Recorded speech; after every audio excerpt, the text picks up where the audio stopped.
Most of the times इस type के questions करने में और समझने में काफ़ी ज़्यादा प्रॉब्लम आती है स्टूडेंट्स को। खासकर कॉम्पिटेंसी बेस्ड क्वेश्चंस जब से आए हैं तो इस टाइप के क्वेश्चंस काफ़ी ज़्यादा इंपॉर्टेंट हो जाते हैं। तो मोस्ट ऑफ द टाइम्स इन्हीं क्वेश्चंस में डाउट होता था स्टूडेंट्स को, तो ट्राई करते हैं इसको सॉल्व करने का, समझने का। सॉल्व करने से पहले इंपॉर्टेंट है समझना है इसको। So in a potato race a bucket is placed at the starting point. Starting point आपका ये है, यहीं से आपकी रेस स्टार्ट होनी है और यहाँ पर बकेट को प्लेस किया गया है, which is 5 metre from the first potato. तो फर्स्ट पोटैटो मतलब यहाँ पर रहा होगा, जिसको जो रनर है ऑलरेडी इस बकेट के अंदर प्लेस कर चुका है, ठीक है। And the other potatoes are placed 3 metre apart in a straight line. इसको छोड़ के बाकी जितने भी पोटैटोज़ हैं आपके वो 3 मीटर्स की दूरी पर रखे गए हैं। तो अ competitor starts from the bucket, picks up the nearest potato, runs back with it, drops it in the bucket, runs back to pick up the second potato, runs to the bucket to drop it in, and she continues in the same way until all the potatoes are in the bucket. What is the total distance the competitor has to run?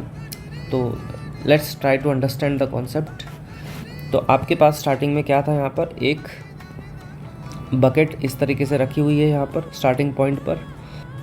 जब ये race start हुई है तो उससे पहले का scenario क्या था उसको ज़रा इमेजिन करने की कोशिश करेंगे।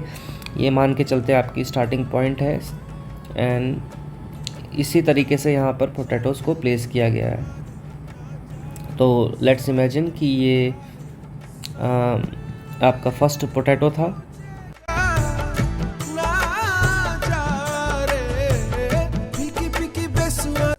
तो डिस्टेंस इसका बकेट से कितना है, 5 मीटर्स। ये आपका स्टार्टिंग पॉइंट है, यहाँ से डिस्टेंस जो है वो है 5 मीटर, ठीक है। उसके बाद जितने भी पोटैटोज़ रखे गए हैं वो 3 मीटर दूरी पर रखे गए हैं इस वाले फर्स्ट पोटैटो से। तो इस तरीके से पोटैटोज़ को यहाँ पर रखा गया है। करते करते करते आपके पास कितने हैं, अप टू 10 पोटैटोज़, 10 पोटैटोज़ रखे गए हैं, ठीक है। तो इमेजिन करेंगे अगर आप यहाँ पर स्टार्टिंग पॉइंट पर खड़े हुए हैं और आपको रेस में पार्टिसिपेट करना है, तो लेट्स इमेजिन कि यहाँ पे किस तरीके से आपने पार्टिसिपेट किया होगा। तो जैसे ही आपने यहाँ से रन करना स्टार्ट किया होगा, अब ओके, क्वेश्चन में आपसे पूछा है कि कितना डिस्टेंस कवर करेंगे आप जब 10 के 10 पोटैटोज़ को आप उठा के बकेट के अंदर रखेंगे, ठीक है।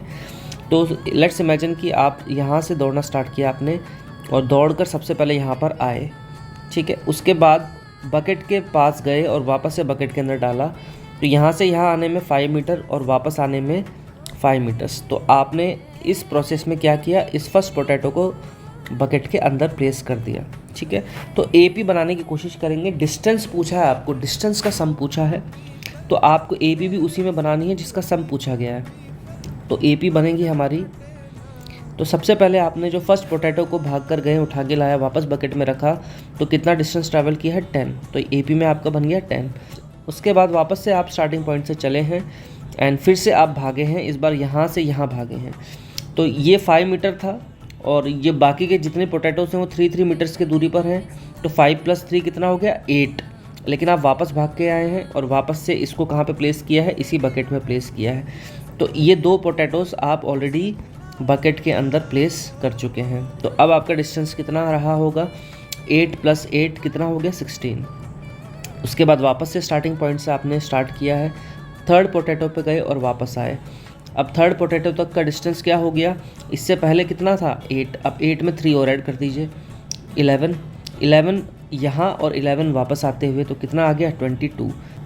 सो इस तरीके से एपी चलेगा। और अप टू कितने टर्म्स होंगे आपके पास, अप टू 10 टर्म्स। क्यों 10 टर्म्स होंगे यहाँ पर, बिकॉज इस रेस में 10 पोटैटोज़ का यूज़ किया गया है, ठीक है। अब बहुत ही आसान है, आपसे एपी का पूछा है सम, क्योंकि टोटल डिस्टेंस निकालेंगे तो सम पूछा गया है। फर्स्ट टर्म ए की वैल्यू यहाँ पर क्या आ गई, 10। डी की value second term minus first term या third term minus second term, तो 16 - 10 ये आ गया आपका 6, ठीक है। मीटर्स में बात हो रही है यहाँ पर। तो चलिए, अगर आपसे पूछा यहाँ पर S10, SN के 2 फार्मूलाज पढ़े हैं आपने। SN होगा n/2 2a + n-1 × d, और एक और फार्मूला होगा SN का, when you know the last term, so that is n/2 a + l। For finite AP आपको अच्छे से मालूम है कि last term is equal to nth term when for finite AP। तो लास्ट टर्म का फॉर्मूला या nth टर्म का फॉर्मूला होता है a plus n minus 1 multiplied by d. तो 10 टर्म्स है यहाँ पर, तो बताएंगे यहाँ पे 10 आपका क्या होगा लास्ट टर्म, ये होगा आपका a plus n multiplied by D. कैसे किया देखिए, जहाँ जहाँ पर n है वहाँ पे अब क्या आने वाला है 10 आने वाला है। तो that is a plus 10 minus 1 multiplied by D. So a 10 हो गया आपका a प्लस 9d। तो a 10 निकालेंगे यहाँ पर, a आपका कितना है 10 प्लस 9 मल्टीप्लाइड बाई d आपका कितना है, d आपका है 6। तो a 10 दैट इज 9 6 54 प्लस 10 कितना आ गया 64 मीटर्स। ठीक है 64 आ गया, सो 64।